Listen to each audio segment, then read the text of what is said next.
राम राम किसान भाइयों, मैं नितिन फिर से हाजिर हूँ आपके अपने चैनल नितिन देओल में।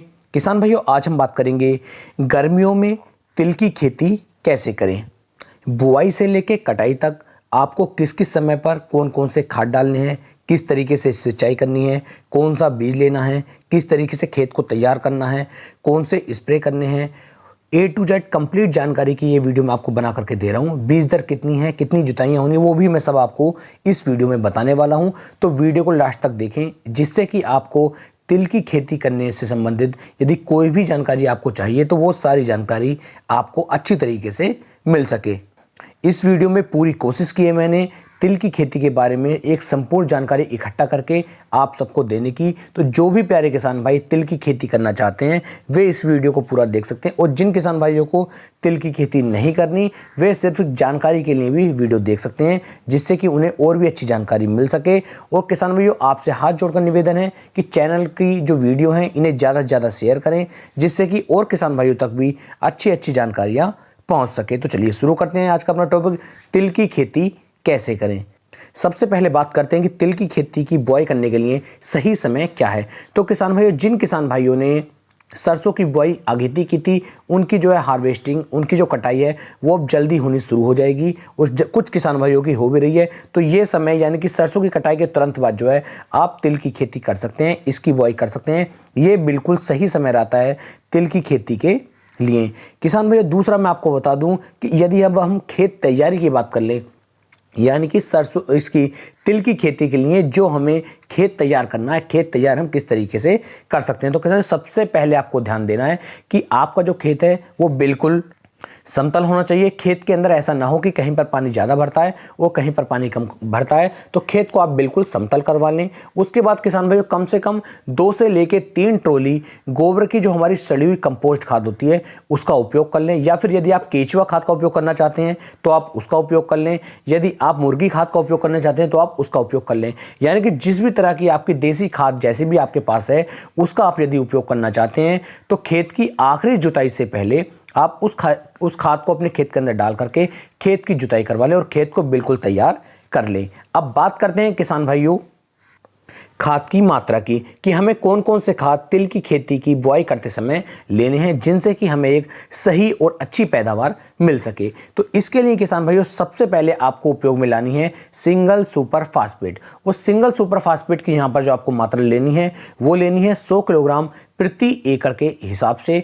साथ ही साथ किसान भाइयों, आपको इसके अंदर उपयोग में लानी है लगभग 20 से लेके 25 किलोग्राम म्यूरेट ऑफ पोटाश। जो पोटाश हमारी आती है, पोटाश का उपयोग आपको यहाँ पर कम से कम 20 से लेके 25 किलोग्राम प्रति एकड़ के हिसाब से किसान भाइयों आपको करना चाहिए। साथ में किसान भाइयों, आप लगभग 15 किलोग्राम यूरिया का उपयोग भी यहाँ पर कर सकते हैं। इन तीनों खादों का आपको उपयोग करना है। यदि आप इन तीनों का उपयोग नहीं करके NPK 12-32-16 का उपयोग करना चाहते हैं तो उसकी मात्रा आपको 50 किलोग्राम प्रति एकड़ के हिसाब से किसान भाइयों लेनी होगी, तभी आपको इसकी बुआई करनी है। ये एक ऐसे खाद हैं जो संपूर्ण खाद होते हैं किसी भी पौधे के विकास के लिए, तो इनकी आवश्यकता तो आपको पड़नी ही पड़नी है। यदि आपके खेत के अंदर आपको लगता है कि दीमक का अटैक है या फिर पहले से कीटों का अटैक है तो आप उसके अंदर रिजेंट का उपयोग भी कर सकते हैं, जो 6 किलोग्राम प्रति एकड़ के हिसाब से आपको लेना है। यदि आपके खेत के अंदर जो है किसान भाइयों कीटों का अटैक आपको लगता है कि पहले से मौजूद है। अब बात करते हैं बीज उपचार की, कि बीज उपचार किए बिना आपको तिल की खेती नहीं करनी है। तो इसके लिए आप कार्बनडाजिम प्लस मैनकोजेब जो हमारा 12% और 63% में आता है, इसकी मात्रा आपको लेनी है 2 ग्राम प्रति 1 किलोग्राम बीज के लिए। यानी कि लगभग जितना भी बीज आप लेंगे उसमें 2 ग्राम प्रति किलोग्राम के हिसाब से आपको कार्बनडाजिम और मैनकोजेब ले लेना है। और इसका उपचार, इससे आपको अपने तिल की जो बीज है इसका उपचार किसान भाइयों आपको कर लेना है, तभी आप इसकी बुआई करें। क्योंकि बीज उपचार यदि आप नहीं करेंगे तो किसान भाइयों हमारी फसल के अंदर फिर फंगस का अटैक हो जाता है और उससे बहुत ज़्यादा नुकसान फिर आगे चल के हमें देखने को मिलता है। तो इस कार्य को भी आपको अवश्य कर लेना है। अब बात करते हैं किसान भाइयों बीज दर की, कि आपको प्रति एकड़ के हिसाब से कितना बीज लेना होगा। तो किसान भाई, यदि 1 एकड़ खेत की मैं बात करूं तो आपको लगभग 3.5 किलोग्राम से लेकर के 4 किलोग्राम प्रति एकड़ के हिसाब से बीज की आवश्यकता पड़ती है तिल की खेती के लिए। इससे कम बीज आप ना लें, इससे कम बीज लेंगे तो बीज कम पड़ जाएगा, उससे पैदावार में भी काफ़ी ज़्यादा असर पड़ता है। तो 3.5 से लेकर 4 किलोग्राम बीज आपको लेना होगा प्रति एकड़ के लिए। अब बात करते हैं किसान भाइयों बुआई की विधि की, कि तिल की जो हमें बुआई करनी है ये कौन से तरीके से करनी चाहिए, इसकी बुआई करने का सबसे अच्छा तरीका या सबसे अच्छी विधि कौन सी है। तो इसके लिए किसान भाई जो हमारी हाथ से छिटक विधि होती है, छिटक विधि सर्वोत्तम विधि मानी जाती है। इसके द्वारा आपको एक बार पूर्व से पश्चिम की तरफ और एक बार उत्तर से दक्षिण की तरफ आप बीज का बिखराव या बीज का छिटकाव अपने खेत में करवा दीजिए। इससे पूरे खेत के अंदर बड़े आसानी के साथ बीज जो है बोया जाता है और उसके बाद आप जो है अपने खेत के अंदर लास्ट जुताई करके अपनी तिल की खेती को कर सकते हैं। यदि आप मशीन के द्वारा तिल की बुआई करते हैं तो उसमें किसानों में बीज की मात्रा बहुत ज़्यादा लग जाती है और आपको काफ़ी ज़्यादा नुकसान उसमें हो सकता है। तो बुआई का सबसे बेस्ट तरीका है छिटक विधि।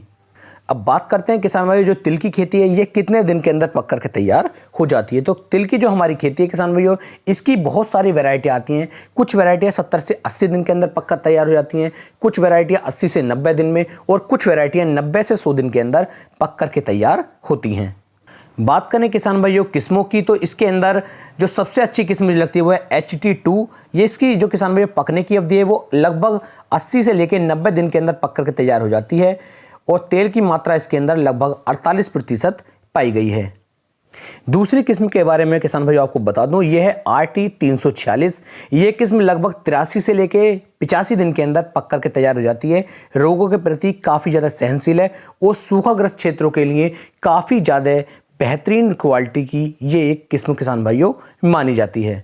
सबसे खतरनाक रोग होता है पर्णकुंचन कोलडी। ये रोग किसान भाइयों ज़्यादातर तिल की खेती के अंदर लगता है और इस रोग के प्रति भी ये किस्म जो है काफ़ी ज़्यादा सहनशील है। जड़ गलन तना गलन के प्रति भी काफ़ी ज़्यादा संवेदनशील किसान भाइयों ये किस्म मानी जाती है। ना ही इसके अंदर धब्बा रोग लगता है ना ही इसकी फलियों के अंदर कोई रोग लगता है। तो काफ़ी ज़्यादा अच्छी किस्म आप इसे मान सकते हैं RT 346। अब किसान भाइयों बात कर लेते हैं सिंचाई व्यवस्था की कि कितनी सिंचाइयों की आवश्यकता हमें अपनी तिल की खेती के अंदर करनी पड़ती है। यदि किसान भाइयों आप जो हैं रेतीली ज़मीन के अंदर तिल की खेती कर रहे हैं तो उसके अंदर किसान भाइयों आपको ज़्यादा पानी की आवश्यकता पड़ती है, यानी कि लगभग 2 से लेकर 3 पानी की आवश्यकता आपको पड़ सकती है। और यदि आपकी जो मिट्टी है मोटी मिट्टी है अच्छी मिट्टी है तो उसमें 2 पानी में भी आपका कार्य चल सकता है, क्योंकि उसमें नमी जो है वो काफ़ी लंबे समय तक किसान भाइयों बनी रहती है। तो इस तरीके से आपको सिंचाई का ध्यान भी रखना है। अब बात करते हैं पैदावार की, कितनी पैदावार तिल की फसल से आप प्रति एकड़ निकाल सकते हैं। तो किसान भाई प्रति एकड़ की बात करूं तो 5 से लेके 7 क्विंटल प्रति एकड़ तक आप जो है तिल की खेती से पैदावार निकाल सकते हैं। इससे ज़्यादा पैदावार नहीं मिल पाती है। बहुत अच्छी खेती आप करेंगे तब आप थोड़े बहुत ऊपर पहुंच सकते हैं, लेकिन नॉर्मली ये एवरेज आपको देखने को मिल जाता है। अब बात करते हैं किसान भाइयों रोगों की कि इस फसल के अंदर जो रोग लगते हैं उन रोगों से हम कैसे बच सकते हैं। यदि आपकी फसल के अंदर किसान भाइयों फंगस का अटैक देखने को मिलता है तो आप किसी भी एक अच्छे फंगीसाइड का उपयोग करके अपनी फसल पे यदि आप स्प्रे करेंगे तो आपकी फसल से फंगस का अटैक बिल्कुल ही स्वतः ही चला जाएगा। यदि मैं बात करूं कि कौन से फंगीसाइड का आपको उपयोग करना चाहिए तो आप अमिस्टार टॉप का उपयोग कर सकते हैं। काफ़ी अच्छा फंगीसाइड है और बहुत ही शानदार रिजल्ट इसके देखने को मिल जाते हैं। यदि आप सस्ते में देखें तो कार्बनडाजिम प्लस मैनकोजेब को लेकर के आप इसका स्प्रे भी अपनी फसल पे कर सकते हैं।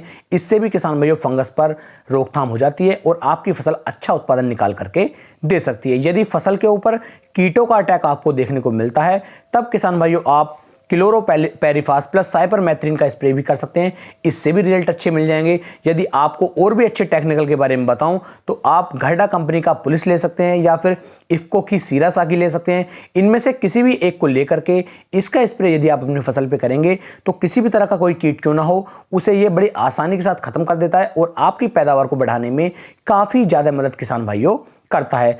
जब आपकी जो फसल है लगभग 85 से 90 दिन के आसपास की हो जाती है और पकने की अवधि में किसान भाई हो जाती है, जब आपकी जो फसल है उसके जो दाने हैं उसका जो फलियां हैं वो हल्की हल्की सी लाल सी हल्की हल्की सी काली सी पड़नी शुरू हो जाती हैं, तब आप समझ सकते हैं कि आपकी जो फसल है अब वो पकने योग्य हो गई है, बिल्कुल पक चुकी है। और तब आप उसकी किसान भाइयों कटाई करके उसे अपने घर पर ला सकते हैं। तो इस तरीके से किसान भाइयों बुआई से लेके कटाई तक मैंने आपको संपूर्ण जानकारी देने की कोशिश की है। यदि फिर भी कोई जानकारी छूट गई हो तो उसके लिए माफी चाहूंगा।